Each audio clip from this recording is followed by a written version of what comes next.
తెల్లవారుజాము వరకు కూడా భయంకరంగా గల్ఫ్ దేశాలైనటువంటి ఖతార్, బహ్రెయిన్ పైన భయంకరమైనటువంటి దాడికి పాల్పడింది. ఏకంగా వాళ్ళ ఎయిర్ సిస్టమ్ మొత్తాన్ని కూడా మూసేసుకున్నారు. వాళ్ళ గగనతలాన్ని పూర్తిగా మూసివేసుకున్నారు. అటువంటి పరిస్థితి వచ్చింది. ఖతార్లో ఎమర్జెన్సీ తాలూకా పరిస్థితి నెలకొన్నాయి.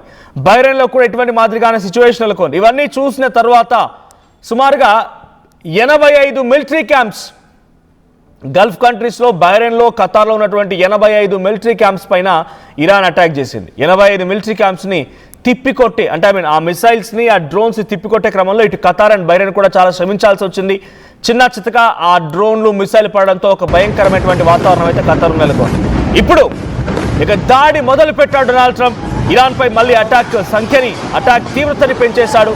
ఆ అటాక్ తీవ్రతలో భాగంగానే ఇప్పుడు అమెరికా మళ్ళీ కోస్టల్ ఏరియాస్ ఉంటున్నటువంటి బందర్ అబ్బాస్, సిరీక్ జూస్, ఆ తర్వాత చబహార్, ఈ ప్రాంతాలపైన, ఈ పోర్ట్లపైన, ఈ సమీప నగరాలపైన భయంకరంగా అమెరికా దాడులు చేస్తోంది. ఒకటి కాదు, రెండు కాదు, ఏకంగా 80 స్థావరాలే టార్గెట్గా ఈ దాడులు కొనసాగాయి. అయితే ఐఆర్జీసీ కూడా వార్నింగ్ ఇస్తోంది. మీరు ఎంత దాడి చేసినా వెనక్కి తగ్గం. మీరు అవసరమైతే అమెరికాకు వెళ్లాల్సినటువంటి గ్యాస్, పెట్రోల్ని కూడా నిలిపివేస్తాం. మేము మళ్ళీ చాలా తక్కువ అంచనా వేస్తున్నారు, మీరు అంతు తేలుస్తామని ఐఆర్జీసీ కూడా వార్నింగ్ ఇస్తోంది. ఒకసారి ఐఆర్జీసీ కమాండెంట్స్ వాళ్ళు ఏం మాట్లాడారు, ఎటువంటి వార్నింగ్ అమెరికాకి ఇచ్చారు, ఆ మాటలు కూడా విన్నాం. زکل شمگیا لوزونه خم ایران همه پوئرت همشولاش شل کبلان ای حتی از سیاسوایی تا گنرالیم و انا شی حد سوا شلاخم و هن هاگاه همه دینیت ها پولیتیکاییم و روش ای همم شالا کلام رک میشتم شیم بخم کم اگن انوشی اسپیرالات هشتیکاش نوتس را هی توت سر شل اولیگارخ یا پیننسید یتسران ای نشک کلیتیک شورت و ایتون نایم شخوت به او به مخ خم کدی لیمنو هم میخم لاسیم لو لهیت پولروت ولن فیلاشل میشتار هکی باش هی خان نمیتسایم ه پولیتیکایم شلاخم انا شی هم امشال انا شی حد سوا و هگورمیم هم مرکزیم و రైట్, ఈ వార్నింగ్ ఇచ్చిన తర్వాతే భయంకరంగా దాడులు జరిగాయి. రాత్రికి రాత్రే ఇరాన్ని మరోసారి వణికించింది అమెరికా. సో మొన్నటి వరకు ఈ 60 రోజుల పాటుగా చర్చలు ఏవైతే ఉన్నాయో, 60 రోజుల పాటుగా చర్చలు జరుగుతాయి. 60 రోజుల పాటుగా ప్రతి ఒక్క అంశాన్ని చర్చిద్దాం, శాశ్వతమైనటువంటి ఒక పరిష్కారాన్ని చూపెడదామని ఇరు దేశాలు భావించే వాళ్ళంతా అక్కడికి వెళ్ళారు. పాకిస్తాన్ మధ్యవర్తం వహించింది. స్విట్జర్లాండ్లో జరిగే చర్చలు, ఆ తర్వాత కువైట్ వేదికగా జరిగాయి. ఇది మారుతూ వస్తున్నాయి ప్రాంతాలన్నీ కూడా. సో సుమారుగా 60 రోజులు అంటే 2 నెలల పాటుగా చర్చలు జరగాల్సింది. ఈ 2 నెలల పాటుగా ఎటువంటి వార్ ఉండకూడదు, ఇది ప్రధానమైనటువంటి డిమాండ్. ఈ వార్ లేకపోతే అక్కడ చర్చలు జరుగుతాయి, లేదంటే వార్ అది కొనసాగుతున్నప్పుడు చర్చలు ఎక్కడివి, శాంతి ఒప్పందం ఎక్కడిది ఇంకా. సో శాంతి ఒప్పందం అనేది బ్రేక్ అయిపోయింది, ఒకరిపై ఒకరు దాడులు చేసుకుంటూనే ఉన్నారు.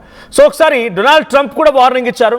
డొనాల్డ్ ట్రంప్ అటు ఐఆర్జీసీకి, ఇరాన్ని ఏ రకంగా హెచ్చరికలు జారీ చేశారు, మీరు తలుచుకుంటే మేము తలుచుకుంటే ఇప్పుడు జరిగేటువంటి యుద్ధ పరిణామం మరింత 20 రెట్లుగా పెరగబోతుందనేది డొనాల్డ్ ట్రంప్ చేస్తున్న వార్నింగ్. ఒకసారి డొనాల్డ్ ట్రంప్ మాటల్లో విందాం. And we hit them hard last night after they launched a couple of, you don't have to know about this, you got stuff on your mind, but they launched a couple of drones and one rocket, one missile, and at ships, because they were in the strait, which they have every right to be. And so we hit them very hard last night, very, very. I'll probably hit them hard again tonight. I'll give them a little warning, we're going to hit them hard tonight. But we'll see how it all works out. No, I'm not happy with them. You know, it's like, for instance, we'll have a meeting and we'll talk about the denuclearization of Iran, because that's what the war is. It's not a war. It's really the denuclearization of Iran. And we'll have a meeting and we'll talk about just that. That's because my whole thing is not about regime change. It's not about that, although I think it's regime change when you knock out the first group, the second group. And right. Idi ika Trump warning. So మేము తలుచుకుంటే చిటికలోనే Iran పూర్తిగా అంతమైపోతుంది. ఇది మొదట్లో కూడా Trump చెప్పిన మాటే, కానీ అది సాధ్యపడలేదు. అది అంతటి స్థాయిలో ఆచరణ రూపం దాల్చలేదు. మళ్ళీ ఇబ్బంది పడక తప్పలేదు. ట్రంప్ కూడా ఒక 3-4 రోజులు అనుకున్నటువంటి యుద్ధం కాస్త 3-4 నెలలు అయిపోతుంది. ఇప్పటికీ ఇంకా దాడులు జరుగుతున్నాయి. కానీ ఇప్పటికే ఆయన చెప్తున్న వార్నింగ్ ఏంటంటే, మేము మళ్ళీ మాపై కనుక దాడి జరిగితే, మాపై రిటెలియేషన్ కనుక జరిగితే ఇంతకు 20 రెట్లు ఎక్కువగా మీపై దాడి చేస్తామని ట్రంప్ వార్నింగ్ ఇస్తున్నారు. సో ఐఆర్జీసీ కమాండెంట్స్ మాత్రం ఏమాత్రం వినడం లేదు. అయితే ఒకసారి ఎక్కడెక్కడ అటాక్స్ జరిగాయి, అటాక్ తీవ్రత ఎలా ఉందో చూపే ప్రయత్నం చేస్తా. So Bandar Abbas the main target of America. Bandar Abbas దగ్గర టార్గెట్ చేశారు. ఇది స్ట్రైట్ ఆఫ్ హార్ముజ్కి సమీపంగా ఉండేటువంటి ఒక నగరం, ఐలాండ్ లాంటిది. సో అక్కడ IRGC navy headquarters blast అయిపోయాయి. ఇక్కడ అవి పూర్తిగా ధ్వంసమైపోయాయి. Coastal missile batteries, naval ammunition depots radar stations, air defence systems, logistics, warehouses, military communication centres ఇవన్నీ కూడా బందర్ అబ్బాస్ పోర్ట్ దగ్గర ధ్వంసమైనటువంటి కీలక ప్రాంతాలు, కీలక స్థావరాలు. ఏమేమి ధ్వంసమయ్యాయి అక్కడ అంటే ఇక కేష్మైలాండ్లో coastal radar installations, missile launch sites, fast attack boat bases and IRGC observation post ఇవన్నీ కూడా ధ్వంసం అయిపోయాయి. సో ఇక్కడ కోస్టల్ రాడార్ ఇన్స్టాలేషన్స్ అని అంటే స్ట్రైట్ ఆఫ్ హార్ముజ్ వెంట ఏ నౌకలు వెళ్తూ ఉన్నాయి, సో నౌకల యొక్క సామర్థ్యం ఏంటి, ఆ నౌకల్లో ఏం వెళ్తోంది, ప్రతిదీ కూడా ఎప్పటికప్పుడు మానిటర్ చేస్తూ శత్రువులు ఏమైనా ఆ నౌకల ద్వారా వచ్చి మాకు అటాక్ చేయాలనుకుంటున్నారు, ప్రతిదీ కూడా నిత్యం డేగ కన్ను మాదిరిగా గమనించేది కోస్టల్ రాడార్ ఇన్స్టాలేషన్. దాని ఇప్పుడు కేష్మైలాండ్లో ఉంటే అమెరికా పేల్చేసింది. ఇకపోతే చబహార్ రీజియన్లో coastal military infrastructure, missile storage areas, logistic facilities supporting naval operations ఇవన్నీ కూడా పూర్తిగా ధ్వంసమైపోయాయి. సుమారుగా 60 IRGC fast boats, so fast attack అంటే చాలా వేగంగా వెళ్ళిపోయి అక్కడ వెళ్ళి అటాక్ చేయడం కోసం అక్కడి నావీ వాడుతున్నటువంటి 60 బోట్స్ కూడా పూర్తిగా ధ్వంసమైపోయాయి. Coastal anti ship missile launchers, so సమీప ప్రాంతాల్లో ఉన్నటువంటి యాంటీ షిప్ అంటే ఒక నౌకపై అటాక్ చేయడం కోసం ఉపయోగించే మిసైళ్ళు, తర్వాత ఎయిర్ డిఫెన్స్ మిసైల్ బ్యాటరీలు, long range surveillance radar systems, command and control centres, military communication infrastructures, coastal observation facilities used to monitor shipping ఇవన్నీ కూడా ధ్వంసమైపోయాయి.